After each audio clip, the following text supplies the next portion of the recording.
اعوذ باللہ من الشیطان الرجیم بسم اللہ الرحمن الرحیم۔ آج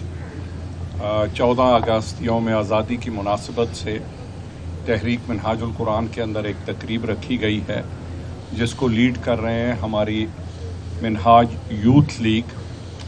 اور نہ صرف منہاج یوتھ لیگ یہاں ٹری پلانٹیشن مہم کا آغاز کر رہی ہے بلکہ پورے پاکستان میں مختلف اضلاع میں ان کی یہ مہم آج سے ابتدا ہو جائے گی۔ اس کے لیے ہم نے محترم سابق گورنر ہمارے بھائی چودھری سرور صاحب کو دعوت دی تھی، وہ تشریف لائے ہیں، اور ان کے ساتھ میاں عمران مسعود صاحب تشریف لائے ہیں، باور بٹ صاحب تشریف لائے ہیں۔ ہم ان مہمانوں کے شکر گزار بھی ہیں، اور یہ تینوں مہمان ایسے ہیں جن کے بارے میں بجا طور پہ ہم کہہ سکتے ہیں کہ منہاج القرآن ان کا اپنا گھر ہے، اور یہ اپنے گھر میں اس تقریب میں ہمارے ساتھ شرکت کرنے کے لیے آئے ہیں۔ میں سمجھتا ہوں کہ پاکستان کا مستقبل، اور کئی ملکوں نے یہ پروو کیا ہے کہ شجرکاری سے قوموں کا مستقبل بدل سکتا ہے۔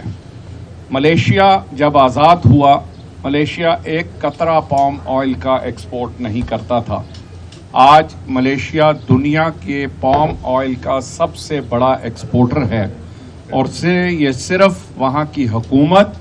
اور حکومت کے ساتھ پرائیویٹ سیکٹر کے مل کر جدوجہد کرنے سے ان کو یہ مقام حاصل ہوا ہے۔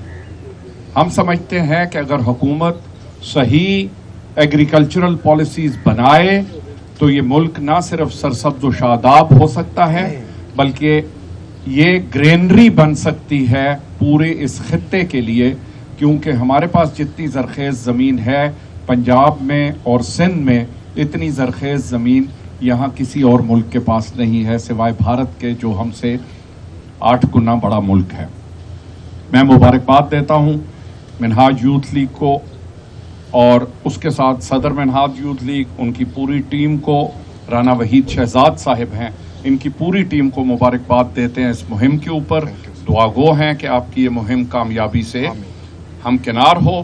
اور ہر سال آپ اسی طرح، اسی زور و شور سے، اسی شد و مت سے یہ مہم جاری رکھیں۔ میں اب گزارش کروں گا محترم ہمارے بھائی چودھری محمد سرور صاحب سے، سابق گورنر پنجاب، کہ وہ اپنے خیالات سے آپ کو مستفید کریں۔ بسم اللہ الرحمن الرحیم۔ سب سے پہلے تو میں منہاج یوتھ لیگ کے پریزیڈنٹ اور ان کی پوری ٹیم کو دل کی گہرائیوں سے اپریشیٹ کرتا ہوں، مبارکباد دیتا ہوں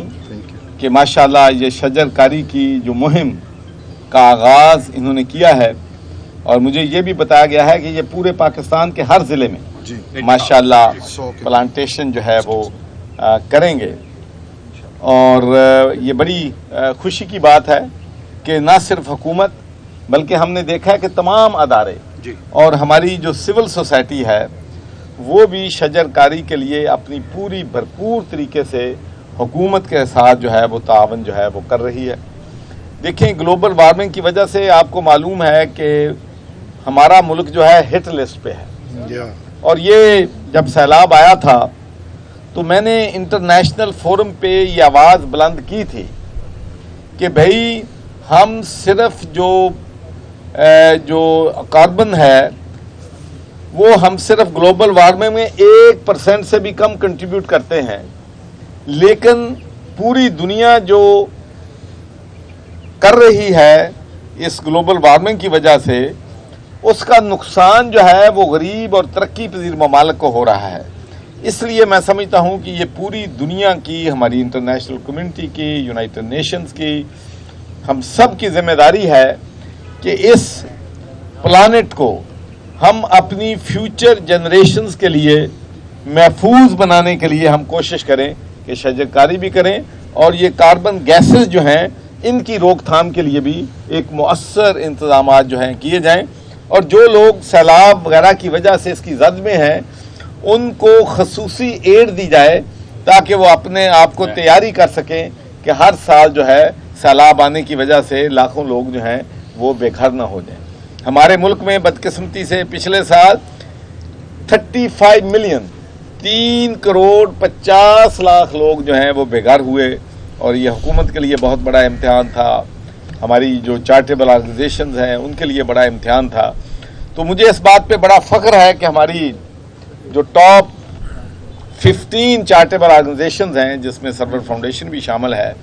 تو ہم نے 15 ارب روپے سے زیادہ ورتھ کا چارٹی ورک کیا، اور ہر جگہ پہ جہاں جہاں ہمارے بھائی بے گھر ہو گئے تھے، جہاں ان کو ٹینٹ ہم نے پرووائڈ کیے، میڈیکل کیمپس بیماریوں کی وجہ سے لگائے، وہاں پر یوٹینسلز ان کو دیے، برتن دیے، کوکڈ میل دیا. اور میں آپ کو صرف یہ بتانا چاہتا ہوں کہ صرف لاہور سے 25 کنٹینر جو ہیں ڈیلی جنوبی چند پنجاب، بلوچستان، خیبر پختونخوا اور سندھ میں ہماری طرف سے وہاں پر ڈیلیور ہوتے تھے، کیونکہ ہم ان لوگوں کی مدد جو ہے وہ کرنا چاہتے تھے. تو میں سمجھتا ہوں کہ یہ ہمارا دین بھی ہمیں یہی سکھاتا ہے، ہمارا اسلام بھی صحیح سکھاتا ہے، اور ہمارے نبی حضرت محمد مصطفیٰ صلی اللہ علیہ وسلم نے بھی شجر کاری کی ہمیشہ تلقین جو ہے وہ کی ہے. اور میں ایک یہ بھی کہنا چاہتا ہوں کہ جب ہم شجر کاری مہم شروع کرتے ہیں تو کوشش کریں کہ پھلدار درخت بھی ضرور لگائیں. بے شک. اس سے آپ کو لوگوں کو پھل جو ہے وہ بھی نصیب ہوگا، اور ہماری جو فوڈ سیکورٹی کا ایشو ہے وہ بھی جو ہے وہ حل ہو جائے گا. لیکن ایک ملک کی بدقسمتی ہے کہ ایک ایگریکلچر کنٹری ہے، جیسا کہ گنڈا پور صاحب نے کہا فرمایا ہے، اور دنیا کا بیسٹ کینال سسٹم ہمارے ملک میں ہے. 5 ریورز ہمارے پنجاب سے گزر کے جاتے ہیں، لیکن ہماری ناقص پالیسیوں کی وجہ سے آج بھی ہم پام آئل اور یہ چیزیں جو ہیں گھی وغیرہ جو ہے وہ امپورٹ کر رہے ہیں تقریباً $5 بلین. اور یہ صرف تھوڑی سی ہم اگر اپنی عقل استعمال کر لیں، آلیو لگا دیں، دوسری چیز سرسوں لگا دیں، دوسری چیزیں لگا لیں، تو ہماری جو امپورٹ کا بل ہے $5 بلین کا وہ بھی حل ہو سکتا ہے، اور ہمارا کاشتکار جو ہے وہ بھی اس سے خوشحال جو ہے ہو سکتا ہے. لیکن بدقسمتی سے ہماری سکسیسو گورنمنٹس نے نہ تو ایگریکلچر پہ توجہ دی ہے، نہ معدنیات جو کہ بہت بڑے بڑے ذخیرے ہمارے بلوچستان میں پڑے ہیں ان سے استفادہ کرنے کی کوشش کی ہے. تو میں ہوپ کرتا ہوں، وش کرتا ہوں کہ آنے والی ہماری حکومتیں جو ہیں ان چیزوں پہ توجہ دیں، تاکہ اس ملک سے غربت جو ہے، جس نے پورے پاکستان میں اب لوگ فاقہ کشیاں کر رہے ہیں، مہنگائی جو ہے وہ آسمانوں کو چھو رہی ہے، لوگ اپنے بچوں کی فیس نہیں دے سکتے.